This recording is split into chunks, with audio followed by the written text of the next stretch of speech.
How's it going, everyone? College Lefty, and in this video I'm going to be opening up my pre-order rewards for MLB The Show 25. In years past it was a little bit difficult to redeem the rewards, but basically they just loaded into my inventory after completing this tutorial for Diamond Dynasty. It just takes, a moment, open up a pack, complete an inning, stuff like that. But shout out to PlayStation and MLB The Show developers for sending me a code for the game once again this year, 4 years in a row. But as you can see here, we have the pre-order rewards. We're going to go ahead and open up some of the equipment items and get some of this stuff out of the way. I do recommend opening up some of your packs, regular packs first, in addition to opening up those gold choice packs, right? You want to select the gold cards after you already open up your show packs, I guess you could say, even though everything is sellable, just in case you want to keep some of those gold cards, right? There's not that many diamonds in the game, I would say. There are a bunch of live series cards and a bunch of flashbacks and pipeline, different series cards like that. There's plenty of content, and I do like the content as well in the game. I'm just saying, like, there's not that many live series diamonds. If you look at the marketplace, right, the cards start off at a little bit lower overall, which I do like as well.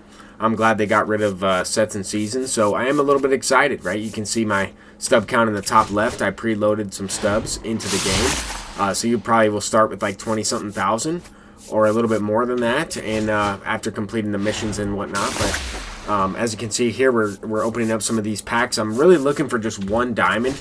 If I can get one diamond to start the year, that would be solid. We have 21 packs. I didn't get any of the Jumpstart or the Now and Later packs from the previous game yet. I'm not really sure how to get those. Maybe I was a little bit late on redeeming them, but I should at least have gotten one. The extra pack I got was just from doing the moment. So anyway, we haven't really pulled anything so far from these first 6 packs. We're kind of just looking for a gold card at this point, but a bunch of bronze cards, maybe only a couple silvers. I think the odds are right around the same as the last year. But I am excited about this game. I know that the gameplay is going to be improved with the graphics and whatnot, but I'm hoping that the content continues to be this good. There's a lot of stuff that people have requested that they've put in the game. I still think there's some opportunities for some creativity that's not implemented into the game, but maybe we'll see that later on in a couple years from now. But I do have some pretty good ideas, or at least I think they're good ideas. But I also want to admit that the MLB The Show developers have implemented a lot of good ideas that the community has asked for, things that I've been talking about for a while, but other people have talked about them as well, not just me. So I just want to make sure that I mention that as well. But anyway, we are kind of dry here on these packs. Only a few silver cards. We got 7 left, and then a bunch of gold and diamond cards. I do recommend buying these pre-order diamond cards from this Legend and 20th Anniversary Choice Pack. I'm not really sure what they're going to go for, but at the end of this video, you'll see that was my main focus, right? I kind of waited to make this video a little bit just because I wanted to get into that community marketplace, having a few minutes early on the game, I would say. But so far, a few silver collectibles. There's a silver Clayton Kershaw. That might actually be in the starting lineup. I checked the odds right here just because these packs have been some of the worst packs I've had to start the year. I mean, I maybe would get at least a couple gold cards. You're most likely going to get 2 out of these 20 packs, but I haven't gotten a single one yet. Here's one. There we go. Austin Riley. That card might sell for a few thousand stubs here at the beginning of the year. But we're going to see what the market's looking like. I think that with the live series collection and the future collections in the game, they mentioned on stream there's going to be a collection on April 25th. That's going to be pretty good for the game, I think. Another 99 overall or something like that.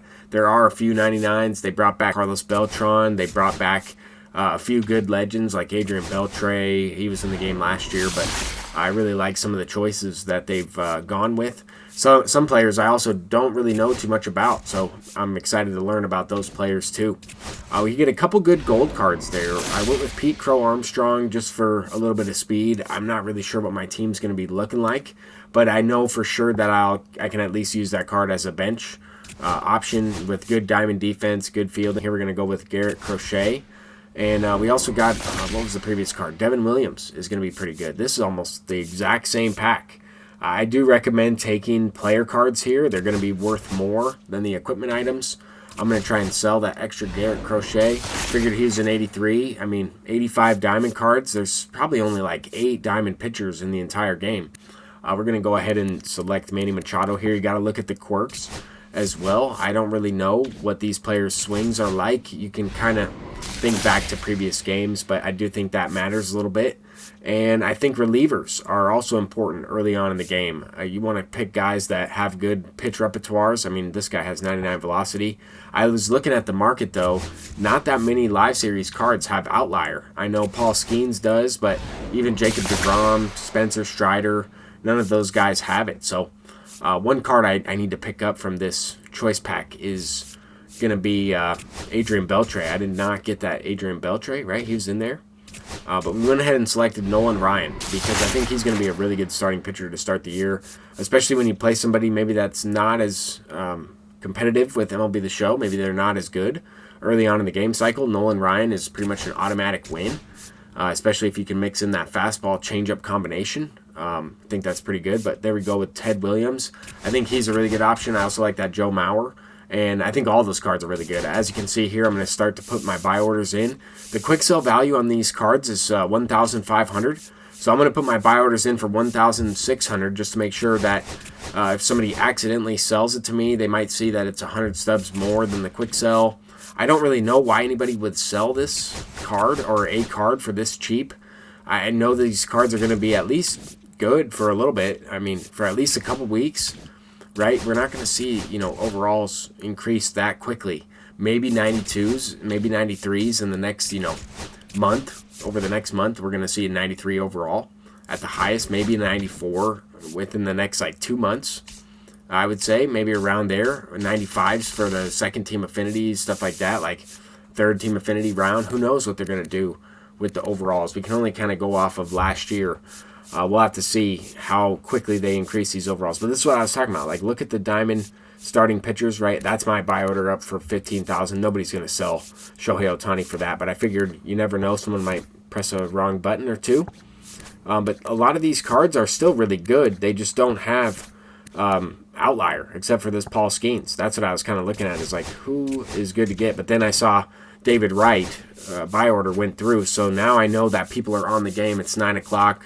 People are on it. They're pulling these packs. They're maybe accidentally selling this card to me. I'm going to go ahead and put that one up for 100K. No one's going to buy that one unless they accidentally press that button after loading in some stubs, right? Nobody has 100,000 stubs.